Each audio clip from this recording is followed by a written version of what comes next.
again for the Clippers, who are facing their third straight 0-2 series deficit. They've been there before, and it's worked out. But Shannon, who wins Game 3 tonight? Skip, if the reports are true that Chris Paul's going to play in Game 3, I believe they're true. I'm going to take the Suns. Okay. Wow. I love what he brings, Skip. People don't realize how well Chris Paul is playing. He was 25-10 against the Nuggets, scored 37 in his last game. So he was starting to play extremely, extremely well, as good as we've seen Chris Paul play in the playoffs. So for me, the calm that he's going to bring, the leadership that he's going to bring, now it slides Devin Booker back into his natural position. Devin Booker does not have to worry about playmaking. He has a guy now in Chris Paul. He can do the playmaking. Now, if Chris Paul goes to the bench, you have Cameron Payne who can do the playmaking. So now Book gets to do what Book does really well. Put the ball in the basket at a very, very high level. Skip, now we're going to run him off the screens. Now they doing a great job of running him off multiple screens, getting him open because he didn't have to worry about playmaking. He didn't have to worry about having the ball. So now I just try to find a way to get open. They're going to pick after pick after pick. So I like that. The question that I always have when a guy's missed, say, a week, 14 days, and how much cardio has he been doing, Skip? Because the thing that I worry about when a guy that hadn't been doing cardio in a while, he comes out there and tries to overdo it, muscle gets fatigued, that's when you get a tweak. So I think Monty Williams is going to be very, very careful of Chris Paul's minutes tonight. It's like, okay, let's see how this thing goes. I don't want him to overtax himself. Cameron Payne is playing really, really well. So we can do that. So if Chris Paul plays, and there's no reason that I guess we shouldn't believe that he is going to play, I'm going to take the Suns in a very, very close ball game. But it's not going to be easy. And I know the Clippers have been down twice in this situation, but both of those times they've had Kawhi. This is a different animal because you don't have Kawhi. And I believe the Suns are better than both Utah and Dallas, which are the two previous teams that had them down 0-2. So I'm going to take the Suns in a very, very close ball game, but I know the Clippers will be ready. Ty Lue will tinker with that lineup a little more. He'll have those guys playing feisty, hungry basketball because he knows, Skip, you go down 0-3, it's over. You're not beating this team 4 times. No. Okay. I preface my remarks by saying the Suns, according to Fox Bet, are a 1-point favorite tonight at Staples Center here in Los Angeles. Okay. Yesterday, you gave me 2 points for, what did we say? 2 cases. 2 cases of Diet Mountain Dew. Yep. I am here to tell you I now want 0 points. Oh! I want 0. Look at you talking all big. Because the time has arrived for me to have the courage of my convictions. Look at you! I have believed in the Clippers from the start of the season. I've said they're going to the finals. I think they're going to win the finals. Obviously, I need Kawhi Leonard to do that, and I don't have him, and I'm not going to have him because he's gone for the playoffs. But I do believe in them against the Suns enough that I do believe with all my heart and soul and conviction that they will win Game 3 at Staples tonight, even though they're completely up against it because they're up against it because, as I told you yesterday, the first round against Dallas, games 3 and 4, obviously, were at Dallas. And on a Friday night, they fell behind 30-11 to the Dallas Mavericks before a crazed crowd at American Airlines Arena. And they fought and scraped and scratched and clawed back into that game. And they won that game going away. They did. And then they won the next one in a landslide, game 4 at Dallas, to come home 2-all.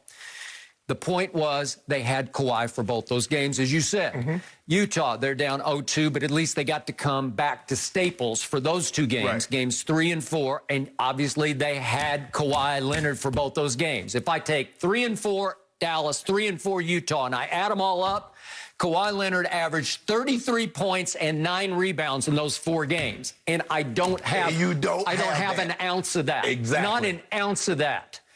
I got a Paul George who clearly is going to have to fight his demons tonight. This man said he got Paul George. I got Paul George as my solo star tonight. My superstar, who used to be my 1A, my complimentary star, has to assume the role of the man tonight, fighting the demons of missing 2 late free throws at Phoenix that the world decided lost the game. Can I ask you a question, Skip? Let's just say, for the sake of argument, when Michael was alive, that Jackie was on tour, and they say Michael has a sore throat, but we still have Marlon and Jackie. How many people you think showing up?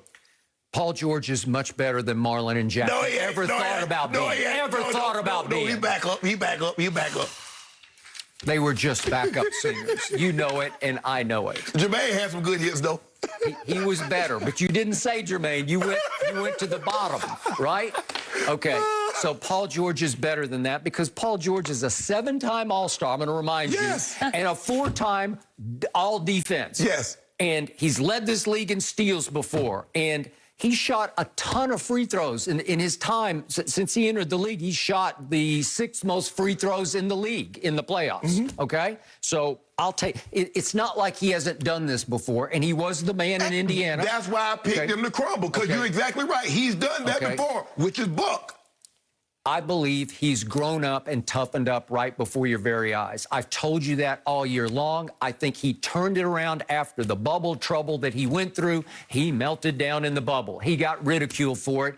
And I think because Ty Lue helped him and Chauncey Billups helped him fight through that, he will rise and shine and be an all-star tonight. I'm not going to say he's the star. I'm not saying he has to be the reason they win this game, but I've told you. No, he got to be. No, he does not have to be. Why not? Because they are loaded with talent all the way to the bottom. What have I told you all year long? The deepest team, the most talented team in the West, let's just do in all of basketball, was the Clippers. So Ty Lue has enough buttons to push to beat the Suns in a must-win. I agree with you. This is do or die. Oh, yeah. Obviously, I always say the Clippers have to do it the hardest way. Yeah. Well, the absolute mathematical hardest way would be 0-3, right? Yes. And then I guess I'd say, okay, well, let's see if we can do this.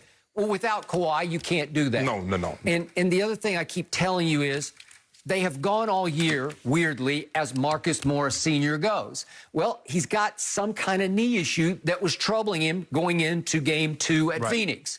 And what did he do in that game? He shot 3 of 11. He gave them nothing from 3. And yet they were the best, in percentage-wise, three-point shooting team in the league. They need him to make 4 or 5 threes tonight because that fuels them. That feeds the beast. But they were good, even though he didn't contribute. They were good from the 3. Okay, well, he's their 3rd best player. So if you don't have your 1st best, you got your 2nd best and your 3rd best, and you have an emerging, I don't know if I want to go to star, but an emerging force in this league is Terrence Mann. Right. What's not to love about this kid? What have you seen wrong from this kid? No, he's played unbelievable. All he does is the bigger the moment, the brighter the spotlight. He's like, give me the ball and get out of my way. You know who's the most important guy for you guys tonight? Reggie Jackson. He can light it up. Because he's the guy. Every time you guys start to fall behind or the game starts to slip, what does he do? It's 3 after 3 after 3 that he makes, or he drives the basketball. He's going to be your most important, not Paul George. Now, I'm not saying Paul George doesn't need to play well, because he does. But it's been Reggie Jackson. When you look at it, like that game in Utah that you ended up losing, it was Reggie Jackson that got you back in it. Okay. What have I told you about him from the start? I will never forget the fateful Game 3, I believe, no, Game 4 at Memphis in 2014 when they were about to go down 3-1 to Memphis, featuring Gasol and Zach Randolph and Conley. That was a loaded team. Yeah. And it was Kevin Durant, obviously, and Russell Westbrook, who had the 2 combined worst nights they've ever had together in a playoff game. Right. And this kid, Reggie Jackson, from Boston College, came out of the blue, a Sam Presti special. He scored 32 that night, and they won by 3 in overtime, thanks only to him. He's highly capable of doing that. This team is highly capable. It's highly resilient. In fact, the Hawks and the Clippers remind me a little bit of each other because there's something going on with both of them where it's that cliche refuse to lose stuff where they just think they're going to make a couple of shots to get back in the game. And they got back in both Game 1 and Game 2 at Phoenix. But what you add, when you add Chris Paul back to the mix, you add an all-NBA defensive player. You bring a guy back in that's going to be he'll probably be guarding. No, they'll probably put Book on Reggie Jackson, and they'll slide CP3 to Patrick Beverley because you don't want him exhausting himself chasing Patrick Beverley all over the court. Reggie Jackson all over the court. Patrick Beverley is not the offensive threat. And then you take your guy and put him on a guy that you're not really worried about from an offensive standpoint. So that's another thing that you get back. You get Chris Paul. You know Chris Paul has led the league in steals more than Paul George. Well, he has. And he's the calm. He's not going to let when things start to get chaotic. He's Monty Williams on the court. Okay, guys, let's settle this thing down. Okay. Let's make sure we get us a good shot. In 16 seasons, how many times has Chris Paul